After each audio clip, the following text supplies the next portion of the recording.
Hello, everyone. Thanks for joining us for our bonus session today. We originally built this series as a 6-part series, but we've gotten a tremendous amount of feedback from everyone, and we really wanted to open up a town hall style webinar so that all of you can submit your questions. And we've invited some wonderful guests to join us that Mark will introduce shortly. Before we get started, I wanted to make sure that I let you know how to access our audio. We want you guys to hear us loud and clear. And the most important thing is questions. We received a lot of questions in our survey before the webinar, but feel free and submit live questions. If possible, I can unmute your mic and we can get more of a dialogue going. We'll see how many folks can actually join us today. And the main question that we always get in these webinars is the recording. Are you going to send us a recording? We absolutely are. So after the webinar is over, we're going to send a video recording as well. So without further ado, let me introduce our CEO and President of Management One, Mark Weiss. Well, thank you, Nico, and I want to welcome everybody who's joining us. And I really appreciate Bob Negen and Ashley Alderson joining us today.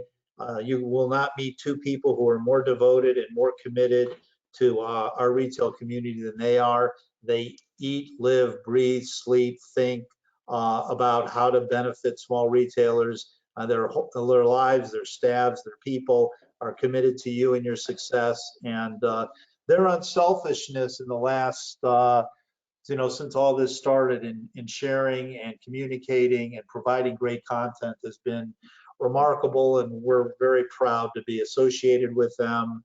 I think we're all in this together to help our community, and the collaboration has been immense, and I think given a lot of people a sense of positiveness that otherwise wouldn't have existed. I'm going to ask each of them to introduce themselves, and then we'll get started with questions. As many of you know, our core purpose is to provide financial security to retailers through merchandise intelligence and now education. And we've never been more, we've never worked harder to provide this and provide the tools for you all on the financial and planning side to do that. And I want to thank again all of our clients and our whole team that have been involved in helping us do this. And it's with great pleasure that I introduce Bob Negen. Bob and I go back quite a ways. We were actually brought together by a mutual client many years ago. He's the founder and CEO of WhizBang Training. And Bob, I'll let you talk about what you do and how you help people. All right. Well, thank you. And Mark, I just want to first of all say that I'm so honored that you've allowed me to be here. But so my wife Susan and I are both lifelong retailers, and after owning my own retail business, I owned a chain of kite and toy stores for 19 years. And Susan was a department store executive before coming to work with me at the Mackinac Kite Company. We started WhizBang Retail Training 20 years ago.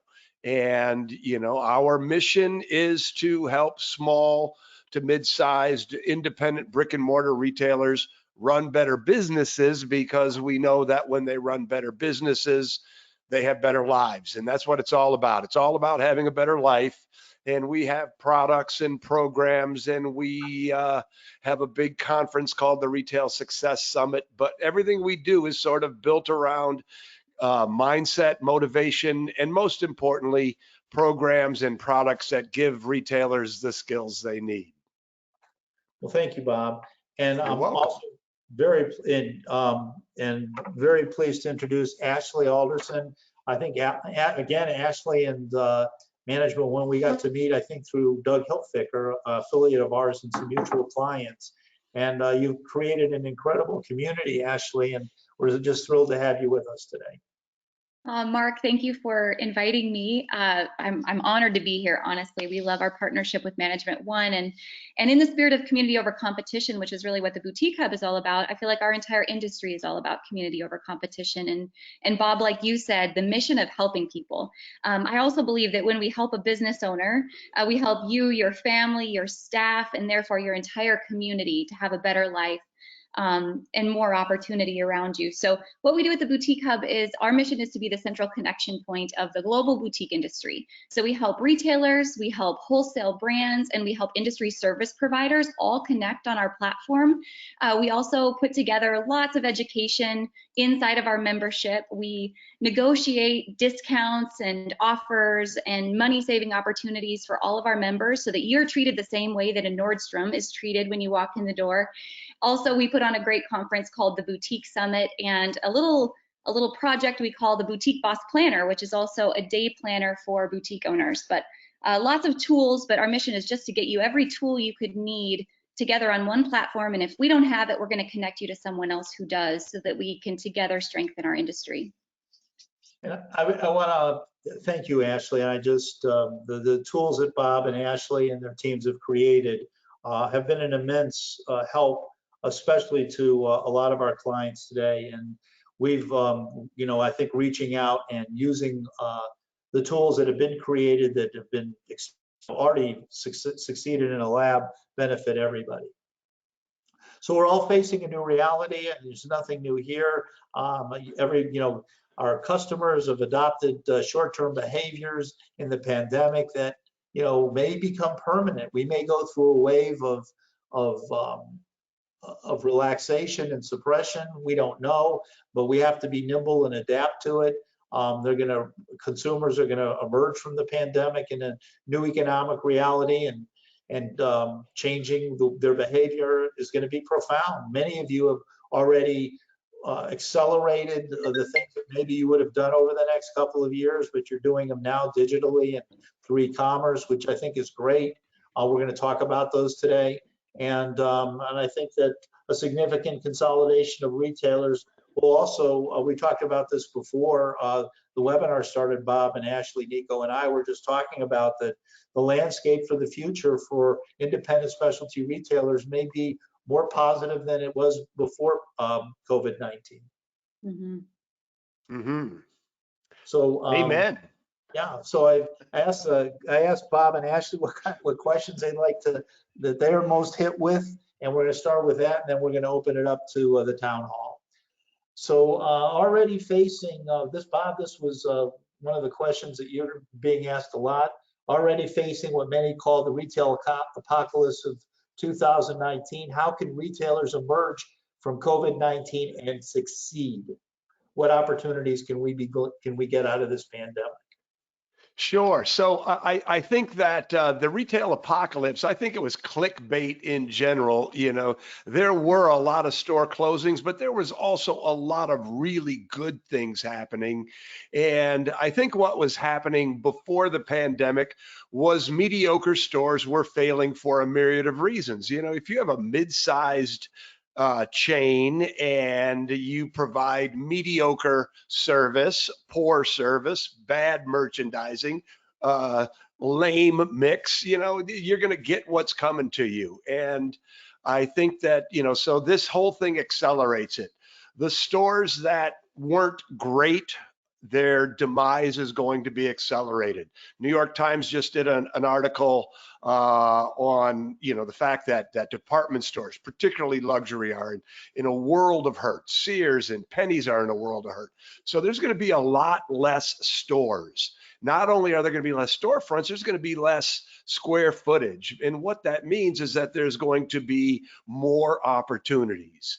So I believe that one of the things that happened in this that's coming from this pandemic is people are understanding that their local independent retail store matters, that they appreciate the fact that they're there. So I think I have never been more bullish on the future of independent brick and mortar retail than I am right now. I think that given the realization of the importance of brick and mortar to their communities and the fact that there's going to be less places to shop, less stores, that local independent retail businesses that are good, that's the giant caveat, that are good are going to thrive.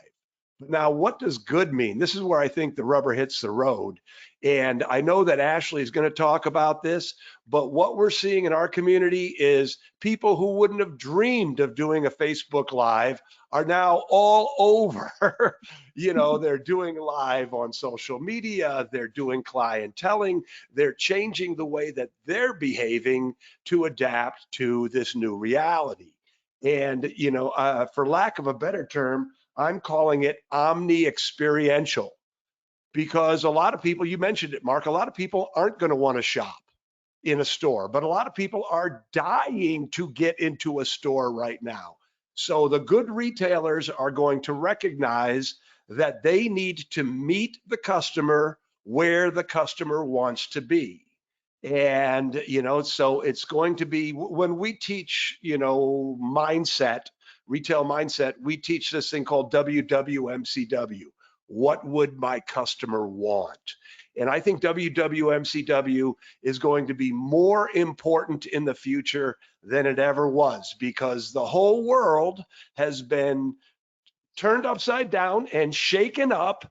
And so the smart retailers who are willing to and able to adapt to this crazy topsy-turvy world are going to absolutely thrive. Like I said, I am so bullish on the future of good independent retail. I mean, it just really excites me for the people who are willing to change, who are willing to adapt.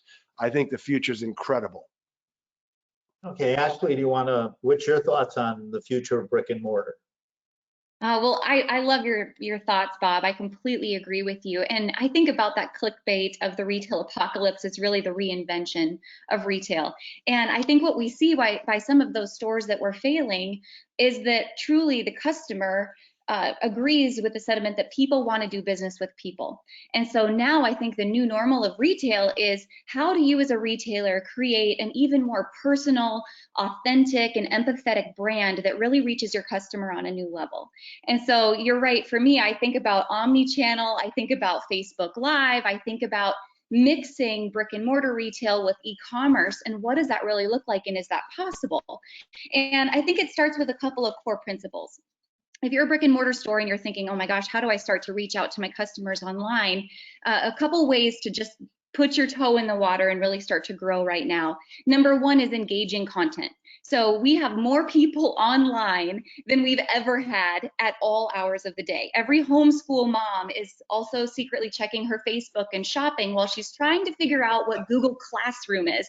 And that's me included. I am not a huge fan of homeschooling my kids, if I'm honest. Likewise. Not easy. So to all of you who are doing both, God bless you. So you've got an opportunity to reach that mom who is at home and she's wanting an escape.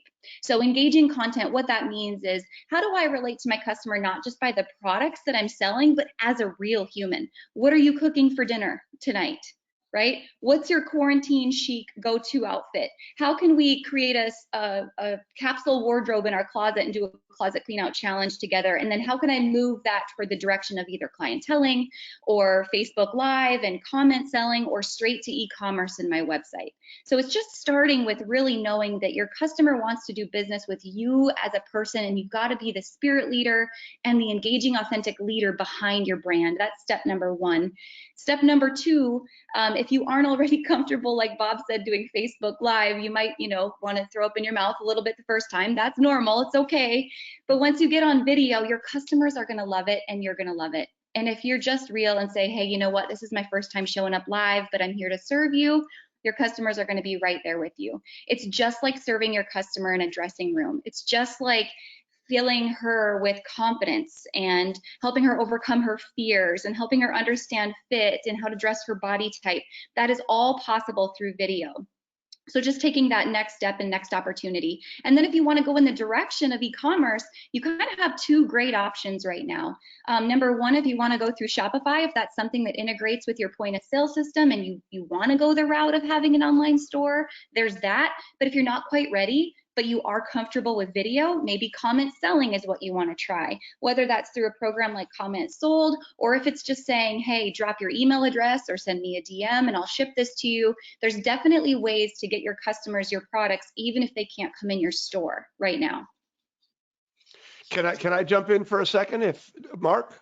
Sure, go ahead. Absolutely. So Bill. I would love, I absolutely agree with everything that Ashley said, but I want to sort of, add something to it. When I think of going live, using social media to build relationships, I think there's two tracks, and both of them are extremely important. And one of the tracks is selling, social selling.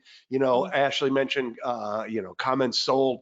But I think there's just as an important second track, which is educational content. Fashion shows in Ashley's space. If you have a bike shop, how do you tune up your bike? So when I teach marketing, I teach this idea of the emotional bank account.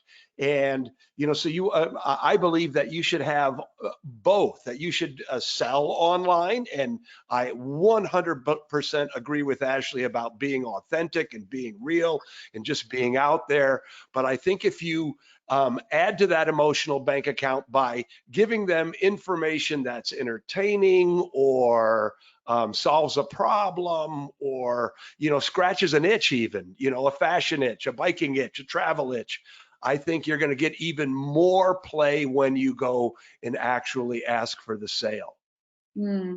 I completely agree with that. I always say that money follows eyeballs, right? The more you can show them, you can serve them. It's all about building that goodwill and giving them that opportunity. And when it's time to do business, when they're ready, they will be there for you.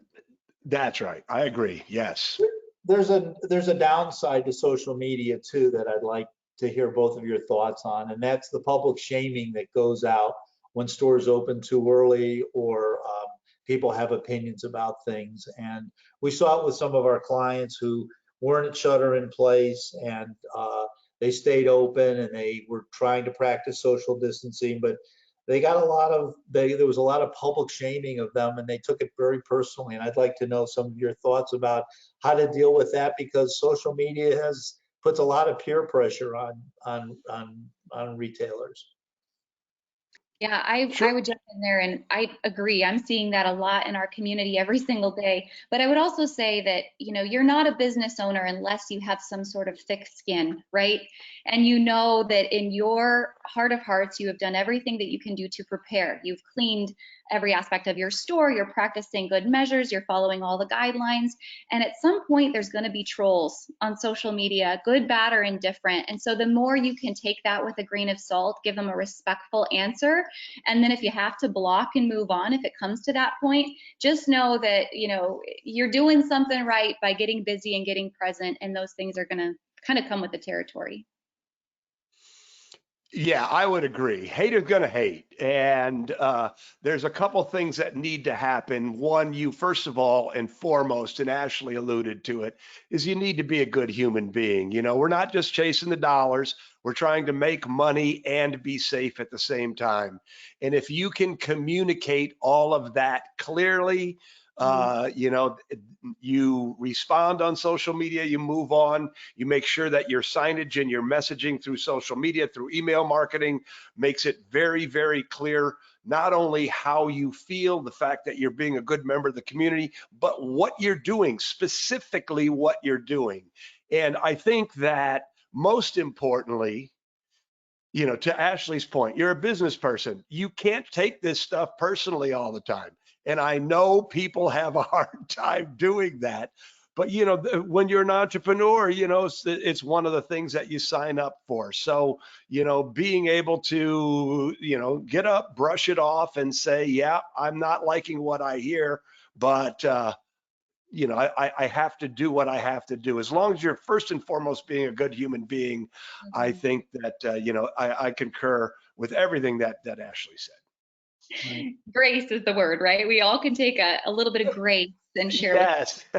Well, and speaking of grace, another thing to understand is just because somebody is shaming you on social media doesn't mean that it's necessarily against you. And this goes to that whole taking it personally. Everybody's got a story right now, right? And you don't know what prompted that outburst. And so to your word, Ashley, which was very, very appropriate, grace, it is, as retailers, when we see that, understand that everybody has a story, that the person who did that may not actually be lashing out at you. They may have just found out some really bad news of their own, and you just happen to be the place where it goes. So that, you know, I love that word of grace. I love it a lot. Thank you for sharing that.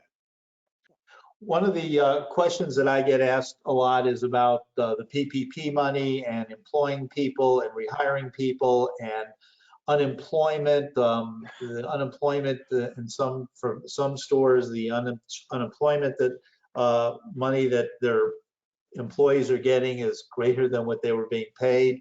So there's a lot of questions floating out there about how to deal with these, and I'm gonna share some of my thoughts and love to hear from Ashley and Bob as well, because there's a couple different levels. I was actually talking to the head of the SBA in Arizona about this the other day, and you know, one of the things that you have an opportunity to do now is pivot. And one of the things that I've been saying is that change was going to happen. It's just going to accelerate quickly. So one of the things that you want to be thinking about in your business is to treat every expense as a variable.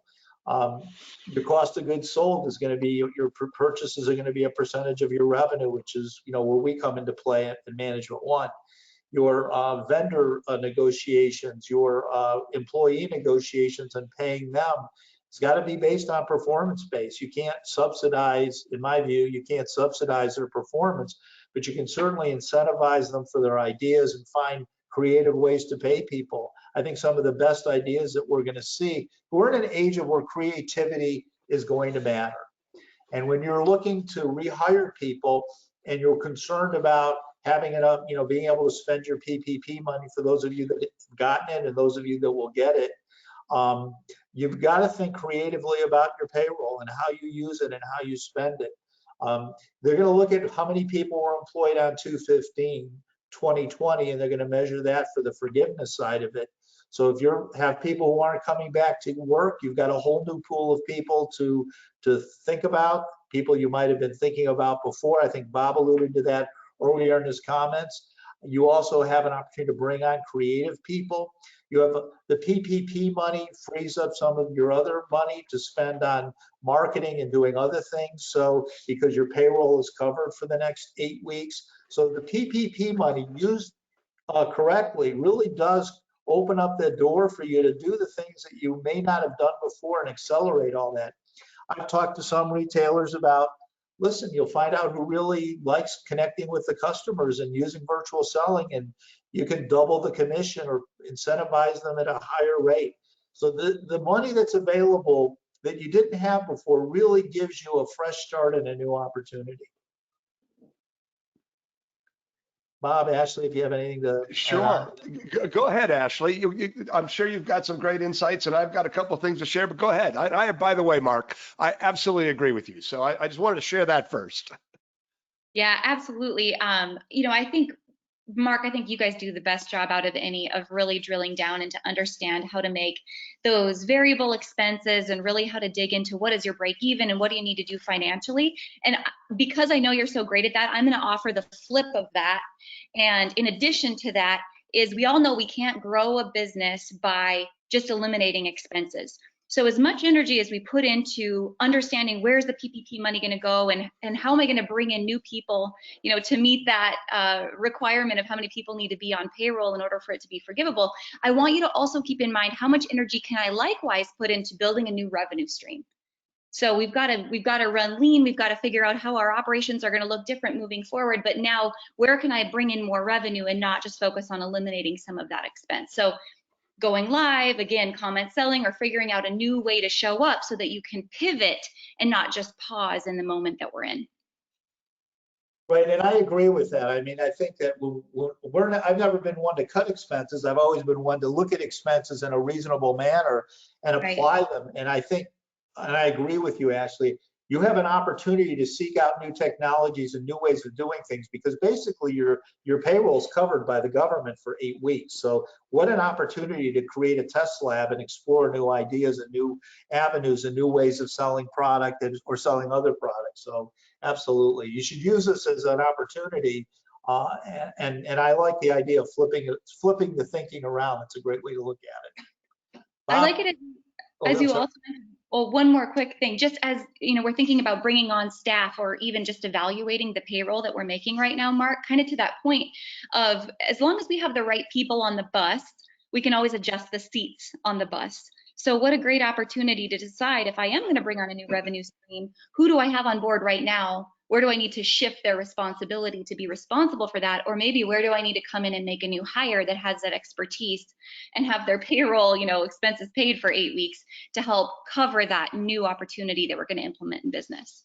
Right, exactly. I I agree. wanted to interrupt really quick too, because while we're on this topic, somebody, I'll tell who, Hope Bursch asked for PPP, are they looking for payroll dollars versus dollars, or are they looking at the exact staff? And this is a good opportunity. It's not the exact staff, it's just the dollars. So we talked about this earlier, Mark. It's a great opportunity to get the right people in the right seats in your store. Can I address that? Yep. So I absolutely agree with what both of you are saying. But so we have a daily podcast now called Coronavirus in the Independent Retailer, and I addressed this yesterday. And that was, by the way, just a little pitch that I just had to throw into the middle there. But this is a whole opportunity for you to create a brand new culture, for you to say, who do I want to bring along and who don't I want to bring along? Some people are making more money at home and they don't want to come back to work. That's fine because the labor pool is now full. So now is a beautiful opportunity for you to really, really reset your culture. But there's also another opportunity. Let's just recognize foot traffic is not going to be the same. You know, traditionally, we've used marketing to drive people into our store. But what we've been describing here the whole time is a new, this omni experiential model where, you're basically a multimedia producer and all those things. So when you look at your organizational chart, we call it the retailer accountability blueprint. When you look at your organizational chart and you look at the structure of your business, whereas you used to maybe need 10 frontline employees, you might only need 6 now, and you need a web team and you need a video producer. So look at what the future looks like for your business post-pandemic and say, what skills do I need? And then go out and hire them. So I would, respectfully disagree with Ashley a little bit. I'm saying, don't say, who do I have? Say, who do I need? And bring back the people that fit into that scheme, and the people that don't fit, well, that's okay. And I'd like to also back up just a little bit to what Mark said. So you were talking about your team and, that energy. And here at, so we've created this model called ADD, and ADD stands for Ask, Discuss, and Decide. And really what the model is, it's a tool to turn your team into a mastermind for you. So, so we're going to talk, so you would ask your team, how should we optimize our social media presence? And so then discuss. You ask your team the question, you discuss it among your, amongst yourself, and then you make a decision. I think, it really is I think it's a leadership model of the future, which is you as the entrepreneur, you as the leader don't have to have the answers. You just have to get the answers from the resources that are available, and that includes your team. So I think that this is such an opportunity for independent retailers to do a total reset and, take a look at what your team is, what is it going to need to be in the future, and then build it that way. I love that. I completely agree, Bob. And some of your team going forward, let's face it, we're all learning how to work from home. If you haven't been doing this already, some of your team may be virtual going forward. Absolutely. We created just last week, so it's brand new. You're welcome to post to it, but it's a free industry-wide retail job board. It's industryjobs.theboutiquehub.com. So retailers and even wholesalers that are looking to stock, some help at market or in LA or wherever they're at, they can go and post those jobs. So we have a central place, again, for free, that everyone can go and share those opportunities and get the best talent from the pool. That's great. And, and what you'll also find, a lot more people are going to start having virtual employees, that from all over the world. This is the opportunity. This is the opportunity to absolutely rethink your business. Yes. I couldn't agree more. We're going to open up a couple of microphones here. I'd love to get our attendees engaged. So if you guys are up to it, I'm going to reach out to our first question here from Angela Blackman. Let me find your microphone. All right, Angelina. Hello, hi, greetings from Wisconsin. Can you hear me? We can. Yes, Thank we you. can. Great. So you were mentioning, shifting in regards to employees, and I heard something that really jumped out to me, and that was additional revenue. And one of the questions I have for you is that, what do you feel, or how do you all feel about finding products that offer a 2 to 3 time markup, or even better, they can transition longer through the seasons? We all jump into spring apparel, we all jump into fall apparel, and then we know there's scheduled markdowns that have to occur. But how about some products that have longevity in our store and do not require a markdown?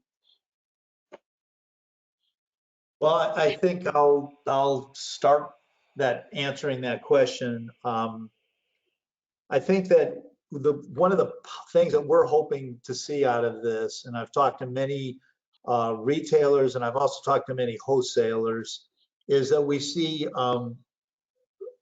buy now within season, and that the delivering products so early for the fashion customer has brought in early markdowns. So what we're really, and because there's probably going to be some disruption of supply for fall, and we don't expect fall to land till late September or October, and some vendors are holding even spring summer goods over till next year and packing them away.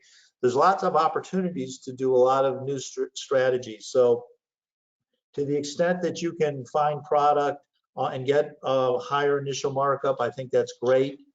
It covers the markdowns you're going to take on some of the goods. There will be discounting that you get on merchandise that you've brought in the store. I know some of the fast fashion people already brought goods in and have paid for them on their credit card. So you have opportunities to negotiate with your credit card companies and negotiate with those same vendors you're going to buy from in the future for discounts for fall that should help those initial markups that you talked about. And I would also ask you to think about scrambled merchandising. Bring in things, and I believe in the narrow and deep is the formula for the future, because assortments are going to be tight. But I also think that you can bring in, if you know who your customer is. We always think about leading the customer, but think about who your customer is and what differentiates them today and what's their thinking going to be like, and start thinking about products that fit the nature of your customer and their interests and their lifestyle. And you can inject a little bit of scrambled merchandising, which allows you to be different, allows you to nuance your business a little bit, get extra markup, not have to mark those goods down. And I would definitely think about ways that you can rethink about your business. I've asked some retailers to think about the things that have worked for them and think about what would your world look like if they didn't work for you in the future. That vendor who represented, such a high percentage of your business that's not working well with you now, what would your business look like without them? It doesn't mean you have to give them up, but it does mean you need to think differently about, your customer and their needs and what they're thinking about, and how you can bring in goods to move that needle with them and be more important to them. Remember, with department stores, and Bob and Ashley talked about this before, the customer is going to feel safer in your store than in going to a large store with a lot of people in it. They have to navigate that now in the grocery stores. And you think about it, Target and Walmart have really had an unfair advantage to retailers because they sell essential products, but they also sell apparel, and they sell shoes, and they sell, gift items and all the things that many of you sell.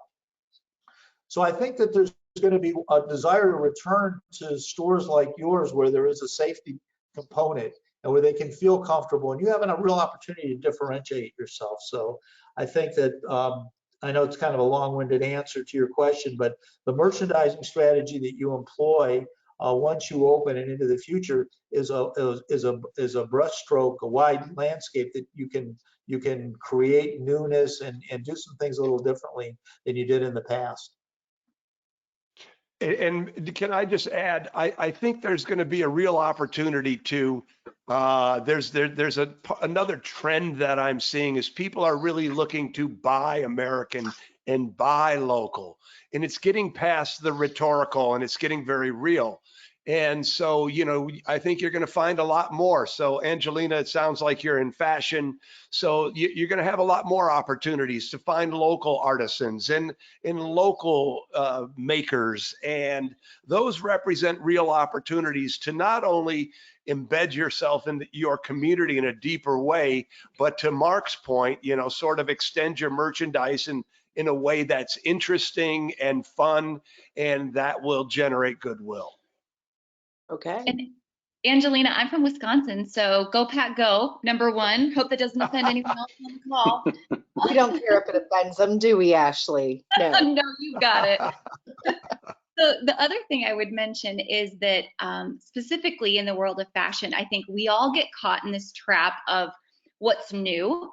And to a boutique owner, if it's 3 weeks old, it's old. Or to a retailer, it's 3 weeks old, it's old. But to the consumer, especially in the Midwest, we're thinking like what was new last summer is still new in terms of trend. And granted, that's changing with social media, but we're just stuck in this kind of rat race of a cycle from time to time. So here is our opportunity to slow down, really be diligent about our data and understand what is working in our turn, and then getting great at restyling, reshooting, remerchandising, and reposting, and really honing the skill you have in fashion to make something that's seemingly old appear to be new again. That's a gift that fashion people have that we take for granted, and we think that everybody loves to restyle and remerchandise or understands how to pair pieces together, but you have that gift. And secondary to that, I would say if you do bring in, let's say higher end denim or something that's, going to be a staple piece across seasons, you also have a great opportunity to open a buy, sell, trade Facebook group that's connected to your brand. So if you want to give your customers a great place to go buy and sell goods from one another that are used, because secondhand Facebook groups are a huge thing on social media, you can have that connected to your brand. And then every time they use that group, there's some kind of perk or goodwill tied back to your boutique that's going to bring them back now that they've got closet space and cash in their pocket to come and shop with you again in the future. And I heard a great idea on our community forum last Tuesday, and that somebody in our community is creating an outlet store, a separate Facebook outlet store. That's what they're calling it. And that's where they're using their clearance, but it's also an opportunity to buy into clearance. So, and they're having great success with it. So they're sort of moving their clearance from their store to this Facebook outlet store, and they're having great success with it. Fantastic. All great ideas. I took a lot of notes. Thank you. Thank you. Angelina, if you don't mind, I'm going to keep your mic on because somebody's actually asking a follow-up question. I'm going to unmute Geraldine Warner. She's asking, where do you even find these products? I'm going to unmute you now, Geraldine. You can ask. Hi, this is Geraldine Warner. I'm in Corte Madera, California. And your question, the Wisconsin lady's question about trying to find goods that generate 2 and 3 times markup margins. Any ideas, any suggestions? Geraldine, what type of store do you have right now? Women's clothing, probably middle to upper. Okay, and primarily right now, are you going to market or how are you sourcing your goods? I usually go to market. I go to New York. I go to Los Angeles. And my customers, I've never been very good at buying low end or off price goods. And I'm not sure where I would go to find margins that are 2 to 3 times markup, because I think that's the name of the game going forward. Some of the, I'll just speak in the term of fast fashion. A lot of our boutiques are kind of in that realm. A lot are using Fashion Go. A lot are going, obviously to Magic and Project to look for those types of products. A lot of those brands that are on Fashion Go obviously are doing direct ship through their own websites, or a lot of them are opening their own Facebook groups at this time as well. New Order, obviously another great place to go and find some of those pieces as well. Okay. So, and I'd like to speak past fashion for just a little bit, but go back to what I was talking about earlier. Is the world is filled with artisans, and they don't know, I mean, people who are making jewelry and things like that, and their pricing isn't, there isn't a middleman, they're the makers. And so there's a lot of room for price flexibility there. But on a more general note, outside of fashion, and assuming that shows will be back in business soon, what I always found where I made my margins, now I was in toys and kites, but where I made my money was in the corners of the shows. If you go into the big brands, everybody sells the big brands. You can't afford to mark up over Keystone because everybody knows what the price is. But I would go into the little booths in the corners of the shows, and that's where the makers were. That's where the person who had a good idea and was trying it out, they got the booth all the way, down by the toilets and the hot dogs. But those were the people who didn't know how to price their goods. And so if you got them, you were able to, really, really see some margin. And as a pricing tip, we got to the point where we would look for goods that that we believed had the perceived value of 2 or 3 times. And then before we would actually put it on the floor or price it, we would bring it to our team and say, what is this worth? Not what did we pay for it? We asked the people who are actually on the floor selling stuff, saying, what is this worth? And often that would guide us in these higher margin goods. Yeah, I'd like to just key in on this, because I think in the better market, there's a little bit more difficulty, a little bit more challenge to find those. It's not fast fashion, and it's a little bit more, there's some complications. So I would offer a different thought on this, and that is when you're, and I do agree with Bob that there are some opportunities with some little known resources that will become important, and I think you always have to be on the lookout for those. But I also think that vendors are going to be sitting with some goods that they can't ship. And some of our clients have had tremendous success taking part of their stores and creating pop-up shops for the month. Ooh, I think the pop-up shops, it's vendor focused. They can bring their goods in. They basically come in on wheels. You negotiate a price out with the vendor, and you have an opportunity to promote. You can tie in with a charity. There's all kinds of ways that you can market it. You can do a virtual pop-up shop now as well. You don't even have to come in. You can deliver it to their home. There's a lot of things that you can do, but I think if you've got relationships, especially with better vendors who are branded that your customers like, I'd go to them and talk about doing a pop-up shop, or taking an accessory vendor and marrying it with a footwear vendor if you do it, or an outerwear vendor, or a clothing vendor, and putting some of these looks together and having a multiple pop-up shop. But I think you're going to get more of a guaranteed margin that way, not have to worry about markdowns, a branding opportunity for them. They might even have names of people in your area that they'll share with you to drive more traffic, people who are buying their product that you didn't know about. So I think this is another strategy that you can employ where you may not be able to get the kind of margins that people get in fast fashion, but certainly in other aspects you can do business.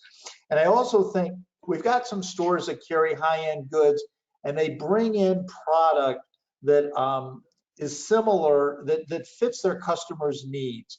I'll give you an example.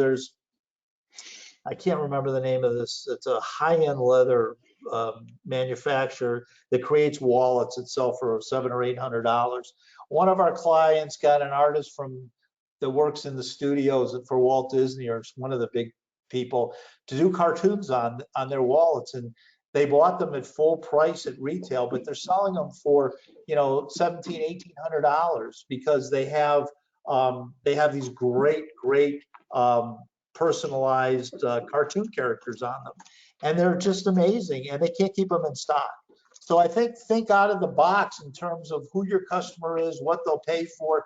Luxury customers will spend a lot of money to be different, and look for those opportunities. Just think a little bit about it differently. And again, I would encourage you to go to your people and think about those things. I'm going to unmute one of our Management One affiliates, actually, Butch Blum. He had a take on not only vendors, but seasonality as well. Take it away, Butch. Thanks, Nico.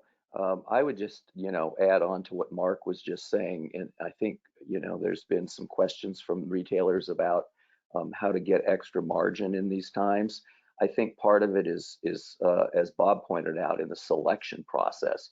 But I think also what you need to understand is, as a retailer right now, you're in a very strong position to negotiate terms, and not only on orders that you have in for spring, goods that you've received for spring, but I think in the short term, certainly for fall, potentially many orders that you're going to be placing. I wouldn't be shy about asking for discounts and extra dating. I think you're going to find that your vendors are very open and willing to negotiate with you. Speaking personally, I've talked to a couple stores recently that have been doing that on all their fall orders, and they're getting some really favorable terms. So I think that'll help with your margins as well. Thanks, Butch. I wanted to switch gears a little bit. We had a lot of product-focused questions. Let's switch it to in-store, because we had a lot of people that were concerned about what the customer is going to think about the cleanliness of their store and their products when they're trying them on. I'm going to unmute Judy Burks, if I can scroll all the way down there. She had a question about steamers and how do we sanitize clothes. Well, Judy, you're on. Oh, go ahead. Oh, and she's not there. Well, Mark, you actually know more about it. Yeah, so when we were preparing our playbook for the recovery playbook, which we'll tell you all how you can to get a copy of it, I called up Jiffy Steamer. Well, I actually called up one of the top 10 infectious disease doctors in the world, who's traveled all over the world, Dr. David Cohn, in Denver, and asked him what kills the coronavirus. He said 150 to 160 degrees. So I looked up steam, and steam is at 212 degrees. So I said, will steam do it? And he said, yeah, and fabric's not a good transmitter for the coronavirus anyways. So I called up Jiffy Steamer, and building on, it was either Ashley or Bob's point earlier about US made products. Jiffy Steamer is made in Tennessee, and all the pieces of the Jiffy Steamer are built and created in the United States. The nozzle, out of the head of the Jiffy Steamer, the steam comes out at 210 degrees. And he was telling me that they use the Jiffy Steamers in their plant to sanitize all the surfaces, all the doors, all the doorknobs. So I think if you have a Jiffy Steamer, and it's again in our recovery playbook, how to get it, information on it. They haven't done a third-party testing on the COVID virus, but they've had Texas A&M do testing on bed bugs and other diseases, and the Jiffy Steamer kills it. So I think it's a fairly safe bet for the safety of your customers. When goods are returned or goods are tried on, you have somebody stationed there to be steaming products. And I was also told by Jiffy, their plant manager, Clint, that you just have to keep it an inch away from any surface, and that should do the job for sterilization. And again, it's on our recovery playbook information. Hey, Mark, can I jump in on that real quickly? Sure. Because one of the things that I really believe is that how you communicate what you're doing will have a tremendous effect on, whether it works or not. One of the things that I know about independent retailers is we do good things, but we don't tell people the good things we're doing.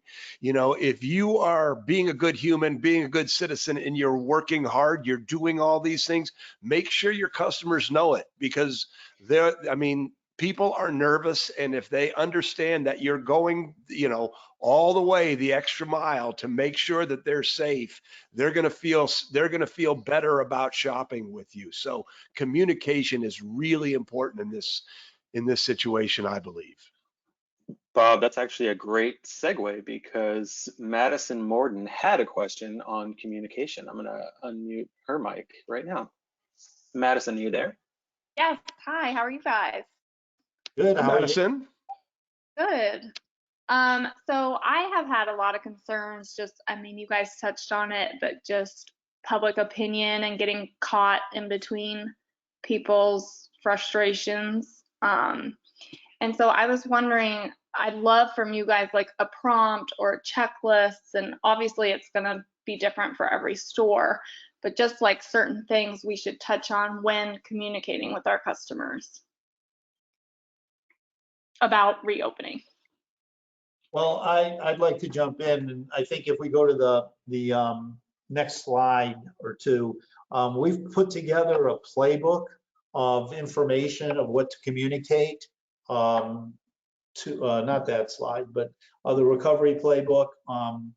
We've put a lot of time and effort in it. We've solicited a lot of thoughts. We've gone to experts, and there's a checklist in there, and I would definitely communicate that. I think Bob and Ashley can share better ways of communicating to your clients than I can.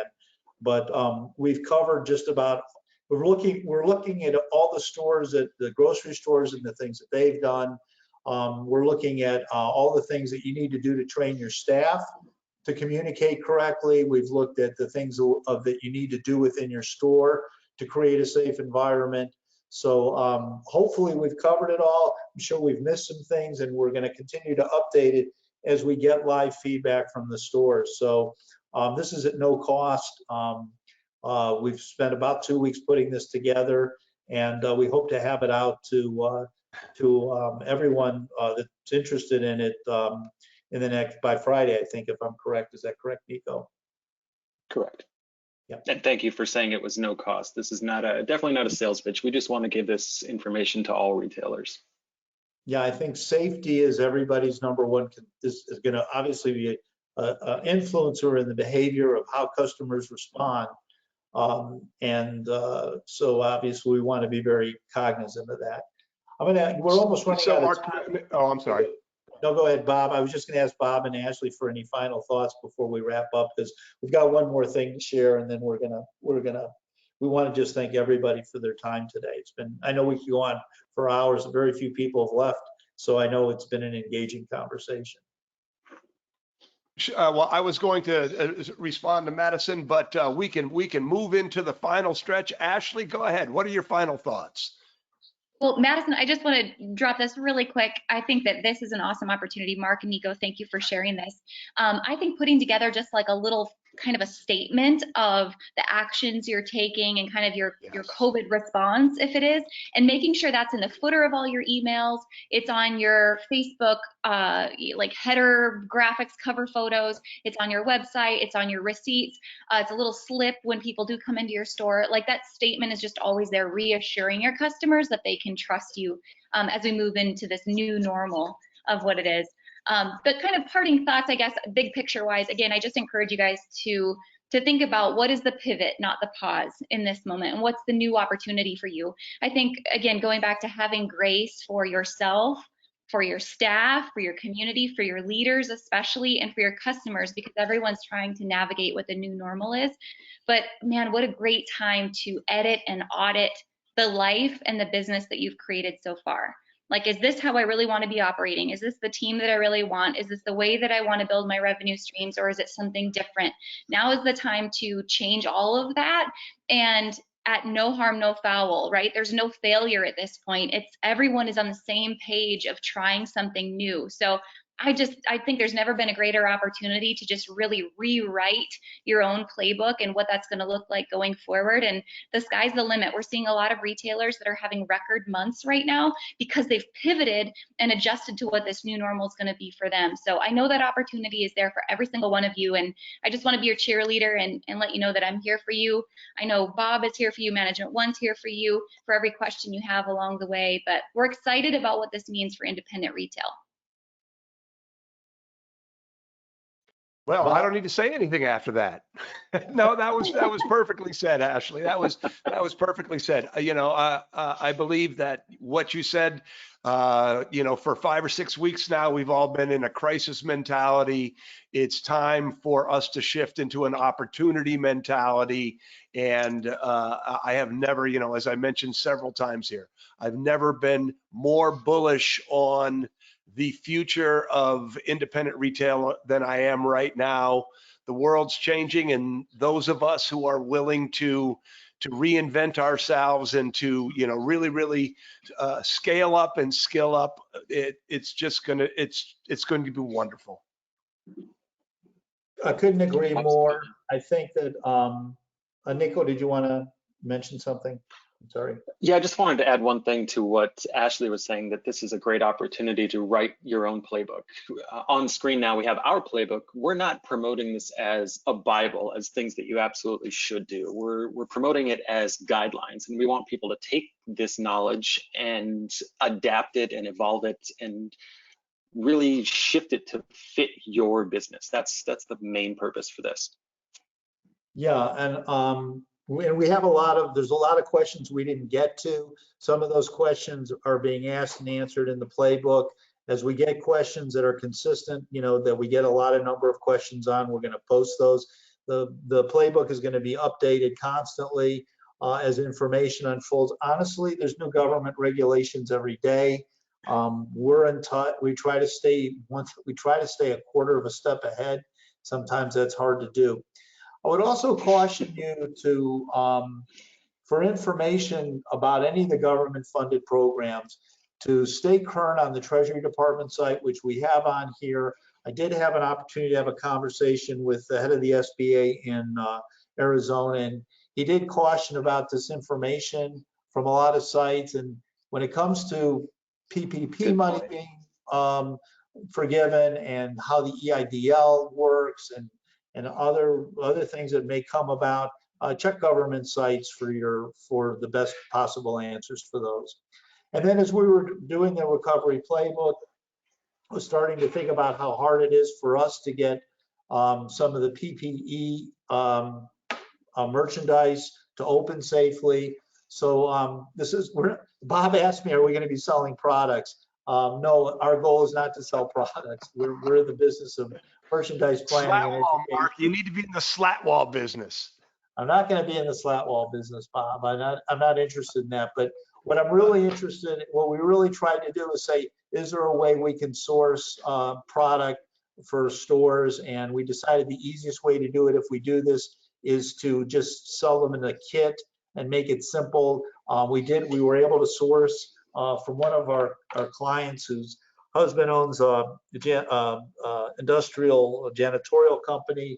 They sell to the hospitals, so these are hospital grade COVID-19 kill COVID-19 gloves, sanitizer wipes, disposable masks.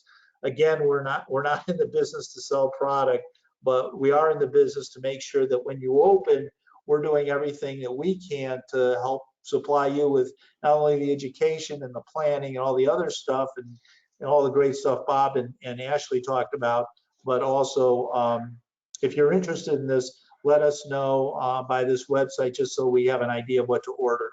And if you're not interested and you can source it yourself, that's great. And if you know a better place than we do, we'll share that information too. So this is just an opportunity to create a safe place.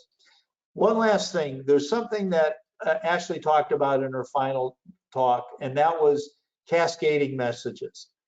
The one thing you can do, you can really do well, is over communicate.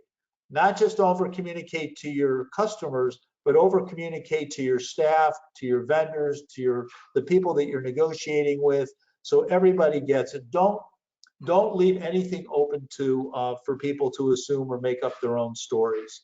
So as you go out into the world, in a very uncertain world, go with confidence. Know that there's a lot of people there to support you and work with you. There's a lot of assets. And I'm just going to ask Bob and Ashley. I know we said you can reach us at info@management1. Bob and Ashley, what's the best way for people to reach you?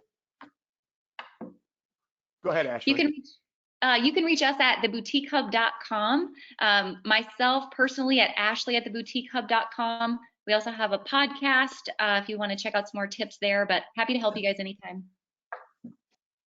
Bob? And we are at WhizBangTraining.com. There is an H in Whiz. We do have a special coronavirus resources page, and that would be WhizBangTraining.com/coronavirus. Every Monday through Friday, I'm doing about a 15-minute Facebook Live Coronavirus in the Independent Retailer podcast. So, there's a lot of information and inspiration for you there. You can get a hold of me at bob.negen, Negen, at WhizBangTraining.com. Well, thank you so much. Thank you, community. Thank you, Bob and Ashley, for being a part of it. Nico, thank you for helping put this together. Wishing you all. Thank you, Mark. Thank you, Nico. Thank you. Wishing you all a very safe and healthy time. Be careful out there and be positive. Thank you. Bye-bye. Guys. Bye, everybody.